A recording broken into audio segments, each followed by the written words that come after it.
দাজ্জাল কি আসলে? সে তো একটা ব্যক্তি হবে, কিন্তু দেখেন ওর সিস্টেম কিন্তু অলরেডি ডেভেলপ করে ফেলছে।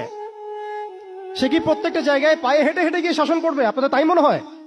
সে প্রত্যেকটা জায়গায় তার এজেন্টদেরকে বসাবে, এটাই বাস্তব। উমর রাদিয়াল্লাহু আনহু মদিনা থেকে পুরো বিশ্ব শাসন করেছেন। তিনি কি প্রত্যেকটা জায়গায় পায়ে হেঁটে হেঁটে গিয়েছেন? এটা কি পসিবল? ইসলামের প্রতিনিধি ছিল, সাহাবায়ে কেরাম বিভিন্ন জায়গায় ছিলেন তার পক্ষ থেকে। মাসিহুদ দাজ্জাল অনেকটা সেম কাজ করতে পারে। দেখুন, খেয়াল করে সে তার অনুসারীদেরকে সব জায়গায় বসিয়ে দিয়েছে, সবাই তার ভাষায় কথা বলছে। বিবিসি, সিএনএন, তারা যে ভাষাগুলো চয়ন করে সেই ভাষায় আমাদের রিপোর্ট করা হয়। ওরা যে মিডিয়াগুলো, FBI, ওরা যে রিপোর্টগুলো প্রদান করে, ওই রিপোর্টের আলোকে আমাদের এখানে প্রশাসনিক বাহিনী কাজ করে। তারা যেভাবে ফাংশন করে সেইভাবে কাজ করা হয়। পুরো বিশ্বটা যেন একটা সিস্টেমের মধ্যে নিয়ে আসা হয়েছে।